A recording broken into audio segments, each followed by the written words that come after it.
రోహిణితో కక్షలోనికి వెళ్లారు. మనతో మాట్లాడలేదే. మనం మాట్లాడడానికి కూడా యోగ్యులం కాదా?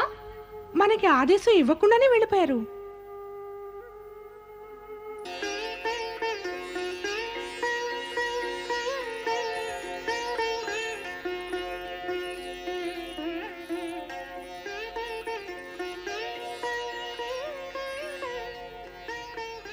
ఏమైంది ప్రియా? ఈ సంగమ సమయంలో ఈ చంద్రుడు రోహిణిని తన తలపై అలంకరించాలనుకుంటూ ఉంటే రోహిణి తడబడుతున్నట్టుగా ఉంది. ఏమైంది ప్రియా నీకు? ఇంతటి అందాల చంద్రుని పొందాక ఎందుకు బెంగగా ఉంటుంది? కానీ మీ ప్రేమను చూస్తుంటే నా మదిలో ఎలాంటి భావం వస్తోందంటే నా సోదరిమణుల ప్రేమ భాగాన్ని దోచుకుంటున్నానేమోనని. ప్రియా, పత్ని కావటం ఒక ధర్మం, ప్రేమికురాలు ఒక భావం. నీ సోదరీమణులు తప్పకుండా నా పత్నులే. మరైతే ప్రేమించటం కేవలం నిన్ను మాత్రమే. ఈ చల్లని రాత్రి వేళ మాటల్లో మురిగిపోవడానికి కాదు ప్రియా. పద, విహరిద్దాం. ఇప్పుడే అన్నారుగా పత్ని కావడం ధర్మం అని. ఈ ప్రకారంగానే పతి కావడం కూడా ధర్మమే. ఈ ధర్మాన్ని అనుసరించి తమ ప్రేమని పత్నులందరికీ సమంగా పంచాలి. కాని తమరు నా సోదరిమణులను ప్రేమ పిపాసలు వదలటం సరికాదు. వారి దశ కూడా చకోరిలా ఎలా మారిందంటే చంద్రుని కోసం విలపిస్తూనే ఉంటారు. నా ఉద్దేశంలో మనకన్నా ఎక్కువ స్వామి రోహిణినే ప్రేమిస్తున్నారు. వివాహం 27 దక్షపుత్రికలతోటి ప్రేమ ఒక్కరితోటే. ఇది నిజంగా అన్యాయం. అవును, అన్యాయం. ఈ అన్యాయం భరించలేం, బాధాకరం. మా జీవితం అంతా పతి ప్రేమను పొందడానికి ఇలా విలపిస్తూ ఉండాల్సిందేనా? లేదు, పతి ప్రేమను పొందడానికి ఏదో ఒక ఉపాయం చూడాలి. మనం ప్రయత్నించి తీరాలి. మన స్వామికి ప్రేమపాత్రులం కావాలి. ప్రేమపాత్రులం తప్పక కావాలి. నేను నిన్ను మొదటిసారి చూసినప్పటి నుంచి కూడా నా మనసు ఉప్పొంగిపోసాగింది. ఇప్పుడు తొలి రాత్రి కవ్విస్తున్నా నా మాట కాదంటావా రోహిణి? నేనేమన్నానని మీతో? పతి ధర్మంగా తమ ఇతర పత్నులను ఉపేక్షించడం ఏం ధర్మం కాదు. ప్రేమ, ధర్మం, కర్మ, జాతి, కులం, రీతి, నీతి నాకేం తెలీదు. ప్రేమ పరిభాష అయితే అన్నింటినీ మించినది. ఒకవేళ నువ్వే ఈ పరిభాషను అర్థం చేసుకుంటే నా ప్రేమామృతాన్ని జుర్రుకోవడానికి నా వెన్నంటే వచ్చేస్తావు రోహిణి.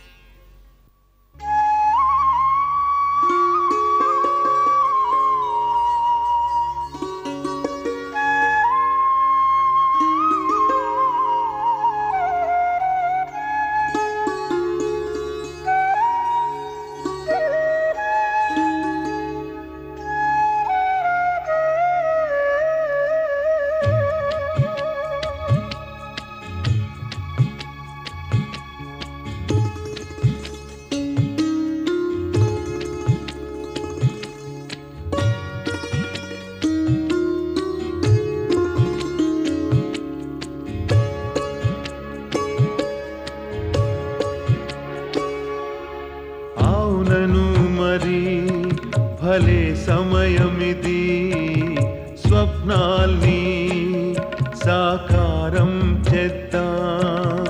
అవునను మరి భలే సమయమిది స్వప్నాల్ని సాకారం చేద్దాం. ప్రేమలో లీనం అవదామితరం లీనమై లోకం సుదా. అవునను మరి భలే సమయమిది స్వప్నాల్ని సాకారం చేద్దాం.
భలే సమయమిది.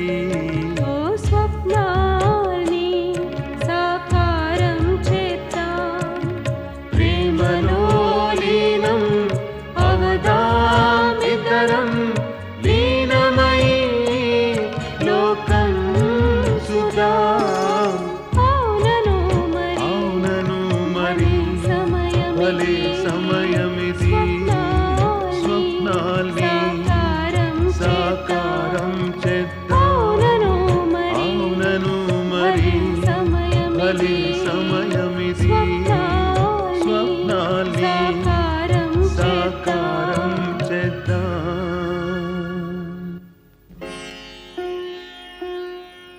స్వామి, అనర్థం జరిగింది. నా తోబుట్టువులంతా ఎటు వెళ్ళిపోయారో. బహుశా తమ బాధను వ్యక్తపరచుకోవడానికి మీ పుట్టింటికే వెళ్ళుంటారు. కానీ రోహిణి, వారి కన్నీళ్లు నన్ను నీ ప్రేమ నుంచి దూరం చేయలేవు ప్రియా.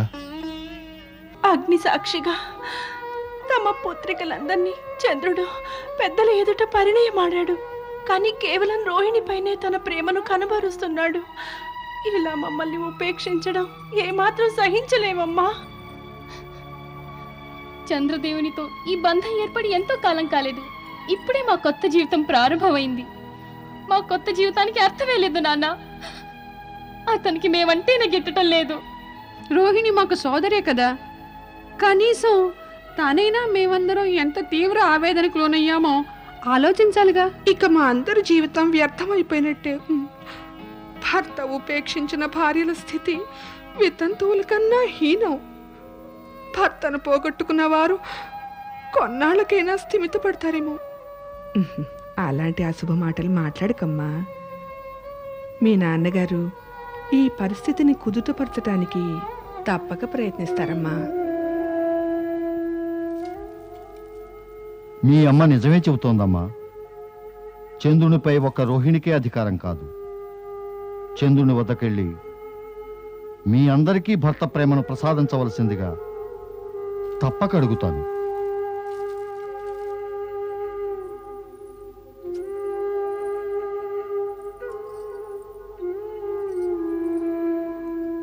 ధర్మపత్ని గతి ఇంతే అంటారా? పతి చేత మాంగళ్యం మాత్రం కట్టించుకుని జీవితమంతా ప్రేమ కోసం తప్పించిపోతూ చావవలసిందేనా? పత్ని ధర్మంతో పాటుగా పతి ధర్మం కూడా ముడిపడి ఉంది కాదంటారా?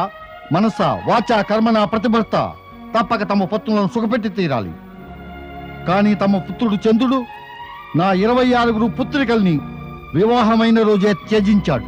వాస్తవానికి ఇది నాకు బాధగానే ఉంది. ఆనాడు వీరు వివాహ ప్రస్తావన చేసినప్పుడు నీవు ఎంతగానో సంతోషించావు. నేనప్పుడే అన్నాను, చంచల స్వభావుడైన చంద్రుడు ఇంతమంది ధర్మపత్నులకు న్యాయం చేకూర్చలేడని.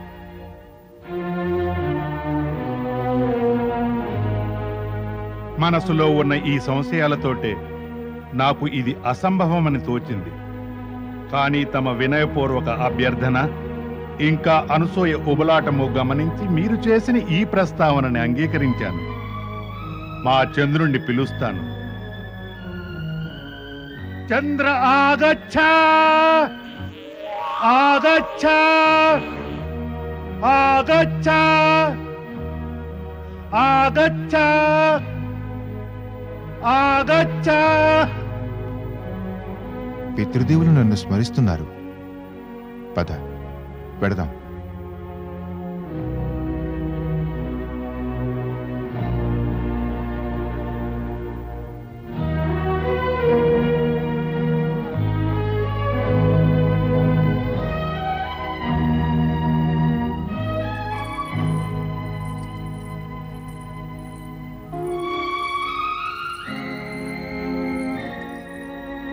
ప్రణామం పితృదేవ. రోహిణి, ఇది అత్యంత లజ్జాకరమైన విషయం. ఒకవైపు నీ తోబుట్టువులందరూ కూడా భర్త చేత ఉపేక్షింపబడితే, మరి నువ్వు సిగ్గు లేకుండా ఒక్కదానివే అతని ప్రేమలో మునిగిపోయావు. నాన్నగారు, నాకు బాధగానే ఉంది. కానీ అయితే విను రోహిణి, నీకు బాధగానే ఉందంటే నీ తోబుట్టువులకు న్యాయం జరిగే వరకు నీ భర్తతో ఉండడానికి నీకు ఏ అధికారము లేదు. తమరు వీరిని అడగండి. నా తోబుట్టుల పైన కూడా సమాన భావంతో పతి ధర్మాన్ని పాటించమని కోరాను. కానీ వీరు సరే, అతని గురించి నాకు అనవసరం. కానీ నాతో దక్ష ప్రసాదానికి వస్తున్నావు ఇప్పుడే, ఈ క్షణమే. కానీ మరి నేనేది వినదలుచుకోలేదు రోహిణి. తండ్రికి కన్న బిడ్డలందరూ సమానమే అవుతారు, వారి సుఖ దుఃఖాలు సమానమే. అలాంటప్పుడు నేను ఎలా సహించగలను? ఒక పుత్రిక ప్రేమ మైకంలో మైమర్చిపోతుంటే తక్కిన వారు సుమంగుళ్ళైనా వితంతువుల్లా జీవించవలసిందేనా? లేదు.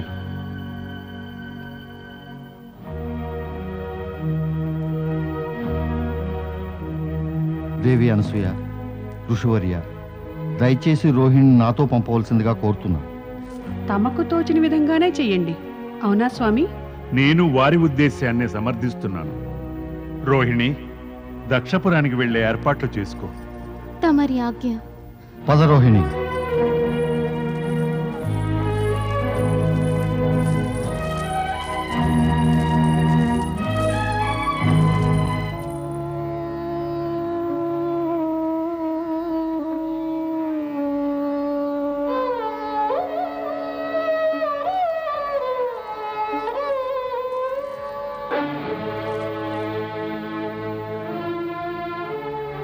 చంద్ర, నీకు రోహిణి పైన ఎనలేని ప్రేమ ఉంటే తనను మాత్రమే వివాహమాడుంటే బాగుండేది.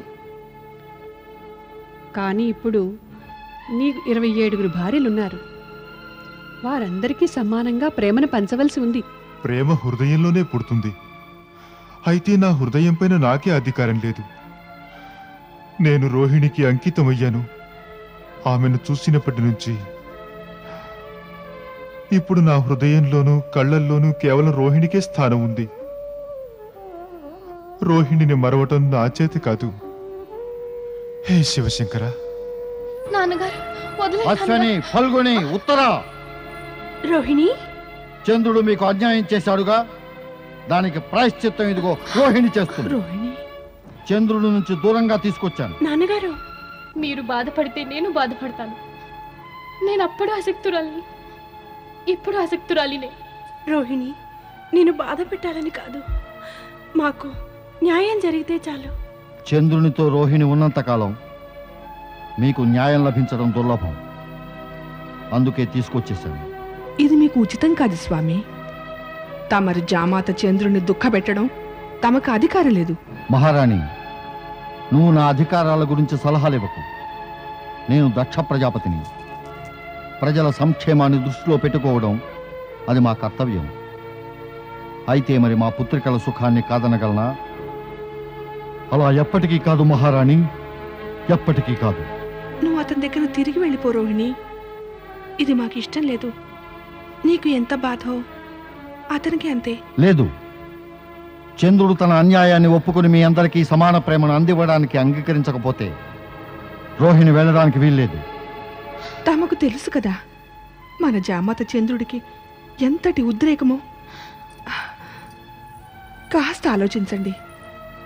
తమరిలా చేయడంతో అతని హృదయానికి ఎంత దెబ్బ తగిలుంటుందో. నాపై ఇలాంటి మాటల ప్రభావం ఉండదు మహారాణి. అన్యాయం చేసే నేరానికి దండన లభించాల్సిందే.